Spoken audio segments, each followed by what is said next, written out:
Leemos en Juan capítulo 18, verso 38. Le dijo Pilato, ¿qué es la verdad?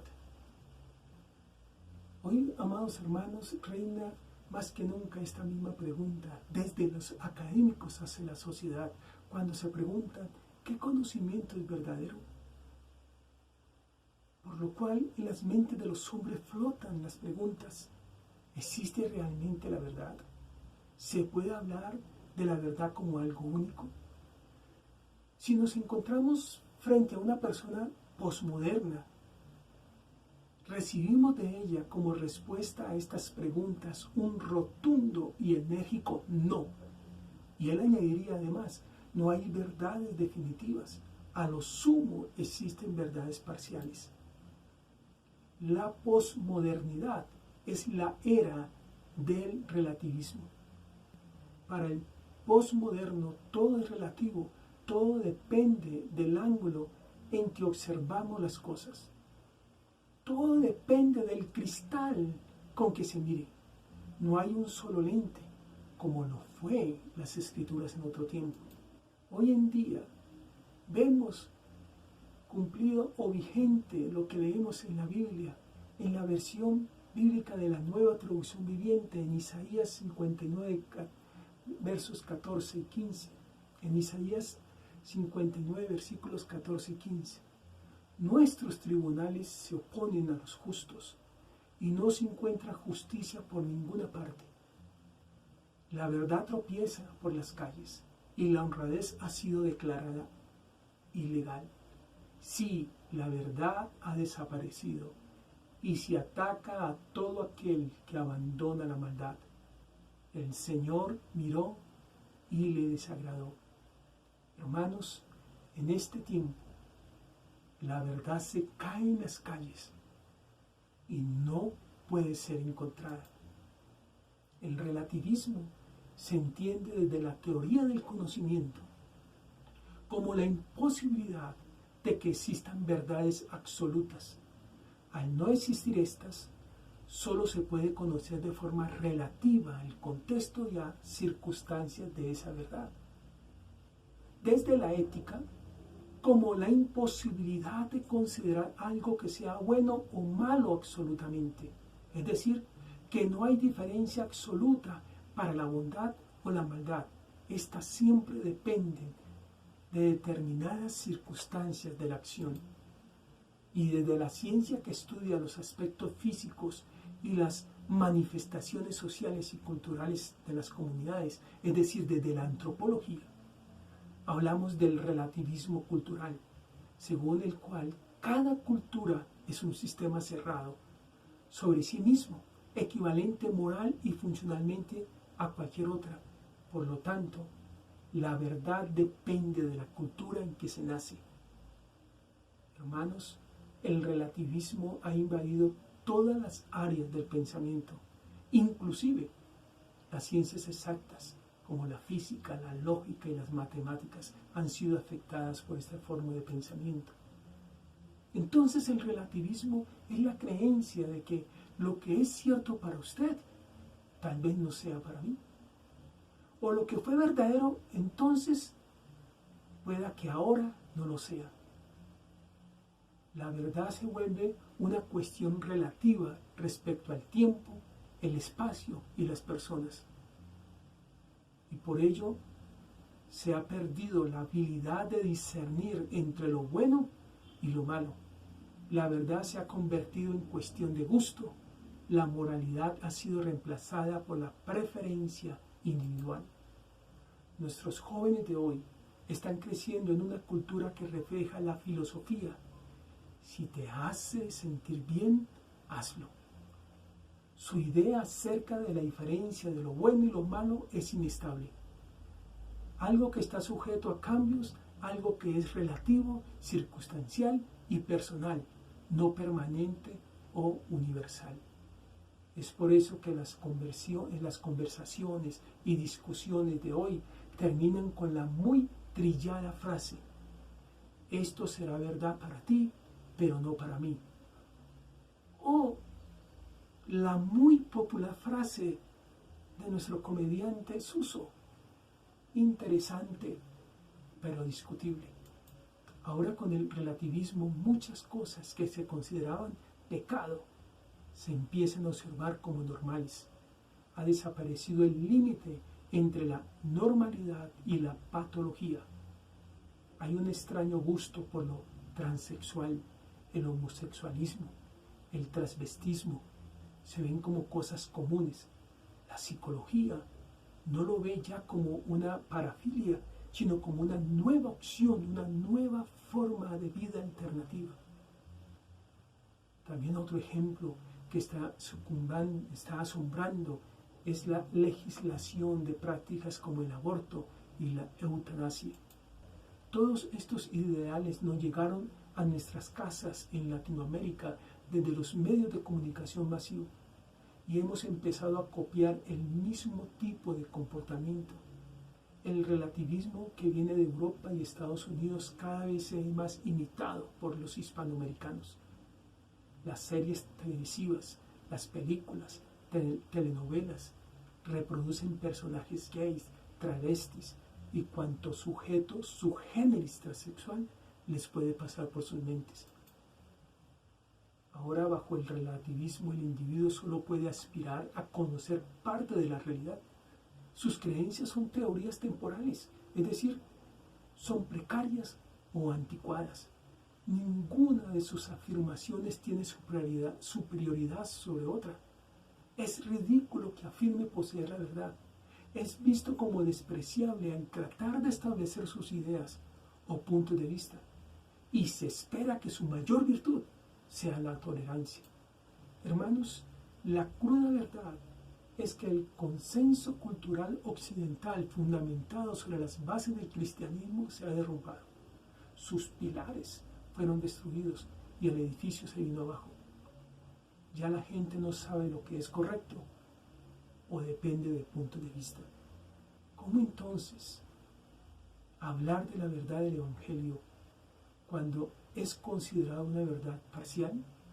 Decir que tenemos la verdad es para muchos ridículo si queremos difundir la verdad que Dios nos llamó a transmitir a toda cultura. Somos seres despreciables e intolerantes. La iglesia latinoamericana, que no sucumbió bajo la influencia de las teologías liberales y por su moral conservadora caracterizada en una definición del perfil cristiano más prohibitiva, ha resistido al avance del relativismo. Pero es en las nuevas generaciones cristianas que se ve la influencia de estas posturas. La juventud cristiana está confundida en cuanto a si existe una verdad absoluta y quién la determina. Su incertidumbre radica en que desconoce cuáles son las verdades absolutas y lo que hace que sean absolutas. En consecuencia, están tomando decisiones basadas en las circunstancias, optando por lo que les parece la mejor alternativa del momento, sin referirse a ningún conjunto fundamental de preceptos o principios básicos que guíe su comportamiento. Muchas cuestiones que la Iglesia tradicionalmente ha visto como pecado son puestas en entredicho por los adolescentes y jóvenes, muchas veces teniendo ellos razón y muchas veces estando equivocados. El problema frente a esto es que la Iglesia ha caído en la ley del péndulo, ubicándose en los extremos. Al creer que no todo es relativo, a creer que no hay nada relativo. Vuelvo y repito, al creer que no todo es relativo, a creer que no hay nada relativo. Amados hermanos, sí hay cuestiones relativas, pero hemos reaccionado contra la afirmación de que no existen absolutos, convirtiendo absolutas cuestiones que son relativas. Y esto lo hacemos diariamente al promover convencionalismos sociales de la cultura evangélica en vez de promover principios bíblicos. No todo es blanco o negro, hay grises, pero aún existen los tres: blanco, negro y diversas tonalidades de gris. Ambos elementos coexisten. No se puede negar que el absolutismo de la modernidad se ha casado con el evangelicalismo tradicional. El hecho de que creamos ciertas cosas no significa que ellos también las crean, y mucho menos que nuestros argumentos sean realmente bíblicos. No estoy negando cuestiones donde la Biblia afirma un absoluto, sino en las cuestiones donde se hace un hecho de mi propia vivencia como pastor o líder un absoluto. Muchas veces desde el púlpito declaramos como absoluto hechos de nuestra vivencia como si fueran argumentos de peso bíblico. Así, por ejemplo, un pastor predicaba que si se tiene una novia es para casarse, y lo afirmaba categóricamente como una verdad a ser cumplida, cuando el noviazgo no es un fenómeno bíblico, sino un invento del siglo XX, entre los años 1920 y 1930, en las sociedades europeas y norteamericanas. Otro pastor decía que el baile era malo, pues cuando él participaba de ellos lo hacía para ver qué podía tocar a las muchachas. Es decir, está haciendo una vivencia, un absoluto. Cristo con firmeza declaró en Juan 14:6, yo soy la verdad. Dios es la verdad absoluta máxima y quien define las verdades absolutas. Es por esto que el cristianismo no puede ser silenciado y se sale de la línea al pregonar a viva voz que sí existe una verdad y que es absoluta. Dios es la verdad absoluta y esa verdad es reflejada por medio de su palabra, revelada a través de las Sagradas Escrituras. Ante los interrogantes de los jóvenes creyentes podemos afirmar que sí existe la verdad absoluta y podemos con seguridad y firmeza declarar que lo verdadero en un tiempo y lugar es verdad en todo tiempo y lugar, y que lo verdadero para una persona es verdad para todas las personas. Hay una verdad absoluta que depende del único ser al que podemos llamar el absoluto, es decir, la verdad absoluta depende exclusivamente de Dios. Leemos en Isaías 5:20, hay de los que a lo malo dicen bueno y a lo bueno malo, que hacen de la luz tinieblas y de las tinieblas luz, que ponen lo amargo por dulce y lo dulce por amargo. Dije anteriormente que existen cuestiones que son relativas, especialmente algunas culturales. En algunos países, por ejemplo, algunos países europeos, tomar café es pecado. En cambio, nosotros los latinos nos deleitamos con ello. El consumo de cerveza es normal en cristianos alemanes. El consumo de vino en cristianos franceses es normal. Y para nosotros consumir estas bebidas en la mínima cantidad es pecado. Tengamos claro que sí existen verdades absolutas, pero también existen cuestiones en este mundo que son relativas. Como pastores, líderes, maestros, debemos enseñarle a todos nuestros niños, adolescentes y jóvenes que hay relativos y enseñarles a ser críticos para que estos puedan discernir las cuestiones relativas de las absolutas. Como leemos en 1 Corintios 10:23, todo me es lícito, mas no todo me conviene. Todo me es lícito, mas no todo me edifica. La palabra nos exhorta, nos llama a seguir lo bueno y desechar lo malo. Debemos enseñar los valores a partir y en la naturaleza y carácter divino. Debe estar fundamentadas en la semejanza a la imagen de Dios, en la suprema meta del cristiano, el ser como Cristo. Y estos deben ser enseñados desde la infancia a los miembros de nuestra congregación y cimentados en cada uno de los hogares. Entonces, y solo entonces, nuestra concepción y actuación cambian. No proclamamos, no acatamos una verdad absoluta simplemente porque la Biblia lo dice, sino más bien porque Dios es así. Entonces debemos ser honestos porque Dios es verdad. Debemos huir de la inmoralidad sexual porque Dios es amor puro y fiel. Debemos ser perfectos porque Él es perfecto. Debemos ser santos porque Él es santo. Los hermanos somos llamados y somos responsables de enseñar a los niños y jóvenes a discernir claramente lo que es bueno y lo que es malo a la luz de la naturaleza de Dios. Son los atributos, las características del ser divino las que definen la verdad absoluta. Esto es un reto para la iglesia y debemos enfrentarlo confiando en que Dios cuida de su iglesia y su Espíritu Santo está con nosotros enseñándonos y guiándonos para realizarlo. Es necesario, hermanos, evaluar lo que cada uno cree, qué tanto se fundamenta en la Biblia y qué tanto es resultado de su propia vivencia o la de otros. Fuimos llamados a enseñar solamente la Biblia y no reproducir sencillamente tradiciones o convencionalismos sociales de la cultura evangélica.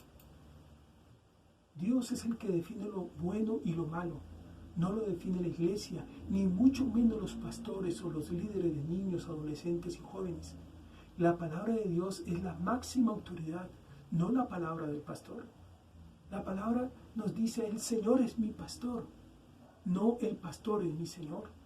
Tengamos cuidado de no imponer nuestro tradicionalismo poniendo más peso a los jóvenes de lo que demanda nuestro Dios, sin querer estar haciendo como los fariseos, como leemos en Mateo 23:4, porque atan cargas pesadas y difíciles de llevar y las ponen sobre los hombros de los hombres, pero ellos mismos ni con un dedo quieren moverlas.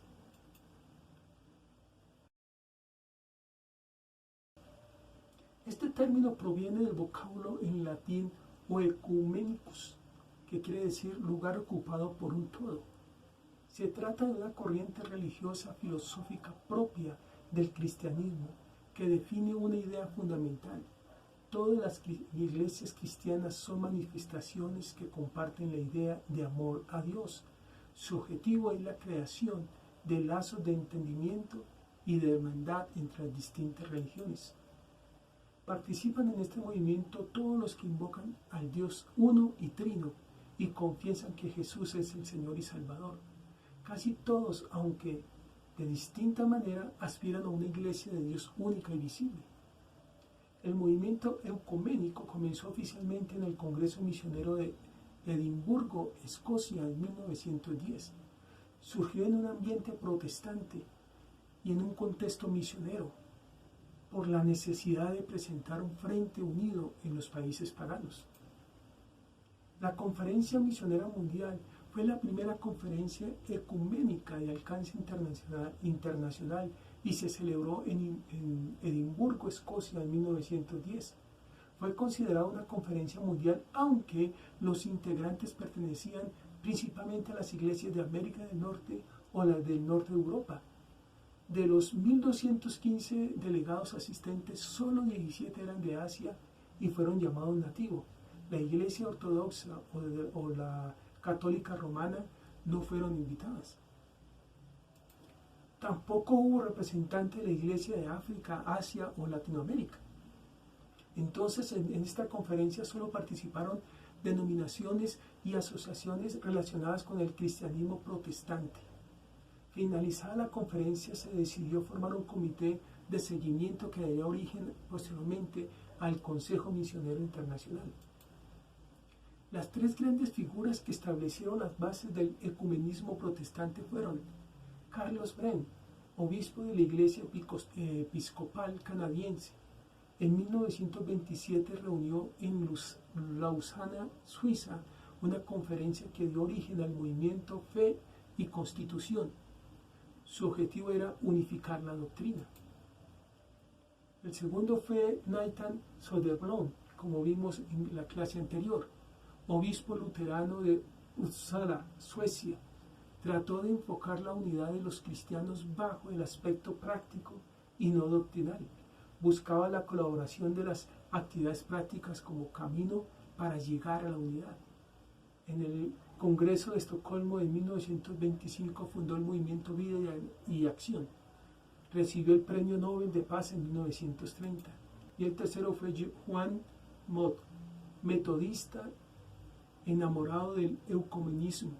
Su lema fue: mediante la acción unida de todos, demos muestra de que el ecumenismo es una realidad, dejando a la providencia manifestarnos el camino a seguir. En 1946 recibió el Premio Nobel de Paz y fue presidente vitalicio del Consejo Ecuménico. La Iglesia Católica promueve el movimiento ecuménico a través de distintas acciones. En 1925 se organizaron encuentros y charlas con los anglicanos. En 1960 el Papa Juan XXIII funda el Secretariado para la Unión de los Cristianos para promover la unión de todos los cristianos. Y se llevan a cabo encuentros ecuménicos de los jerarcas de distintas confesiones. Por ejemplo, en el Vaticano II asistieron en calidad de observadores representantes de la Iglesia Anglicana, Luterana, Reformada, Metodista, Cuáquera y otras. El movimiento ecuménico en el Consejo Mundial de Iglesias agrupa a iglesias de denominaciones y comunidades de iglesias en más de 110 países y territorios en todo el mundo, que representan más de 560 millones de cristianos, incluida la mayoría de las iglesias ortodoxas, gran cantidad de iglesias anglicanas, bautistas, luteranas, metodistas y reformadas, así como muchas iglesias unidas e independientes. Si bien la mayoría de las iglesias fundadoras del Consejo Mundial de Iglesias eran europeas y norteamericanas, hoy la mayor parte está en África, en Asia, el Caribe, América Latina, Oriente Medio y el Pacífico. Cuenta actualmente con 350 iglesias miembros. Para sus iglesias miembros es un espacio insustituible en el que pueden reflexionar, hablar, actuar, orar y trabajar juntas, cuestionarse y apoyarse mutuamente, compartir y debatir entre sí. Como miembro de esta comunidad, las iglesias que se adhieren al movimiento, al Consejo Mundial de Iglesias, están llamadas a alcanzar el objetivo de la unidad visible en una sola fe y en una sola comunión eucarística. Promover el testimonio común en el trabajo de misión y evangelización. Realizar un servicio cristiano atendiendo a las necesidades humanas, eliminando las barreras que separan a los seres humanos, buscando la justicia y la paz y salvaguardando la integridad de la creación, y promueven la renovación en la unidad, el culto, la misión y el servicio. Recordemos que en cuanto a la eclesiología, el protestantismo concibe a la Iglesia como una, santa, universal y apostólica, al igual que las demás iglesias cristianas. Lo peculiar de su eclesiología es que define la idea de una doble dimensión de la Iglesia, una invisible y otra visible. Es invisible por cuanto es la reunión de todos los santos en el cuerpo místico de Cristo, en todos los tiempos y lugares. La unidad y la santidad de la Iglesia está garantizada pues en Cristo, y es visible en la denominación o en la iglesia local en la que se congregan el creyente. Se acepta la existencia de distintas jurisdicciones en la iglesia y se rechaza la idea de que ésta debe estar organizada por una sola persona o por una sola institución. Los hombres que Dios usó en el pasado, tanto y reformadores, establecieron estos principios y como hemos visto en esta asignatura, nunca buscaron el cisma o división de la iglesia. Ellos buscaron reencaminar la iglesia, es decir, su retorno a las escrituras, a la vivencia de las enseñanzas apostólicas.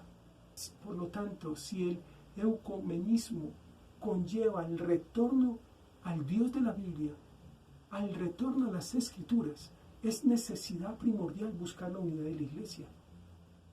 Pero si implica renunciar a los principios y que originaron la reforma, entonces el ecumenismo solo podrá ser visto y propicio desde la unidad doctrinal en lo esencial y en la intercomunicación de todos los cristianos. Y asimismo el ecumenismo protestante solo será realidad cuando dejemos de un lado el sectarismo enmarcado en concepciones culturales evangélicas y nuestras concepciones y vivencias reflejen al Dios de la Biblia.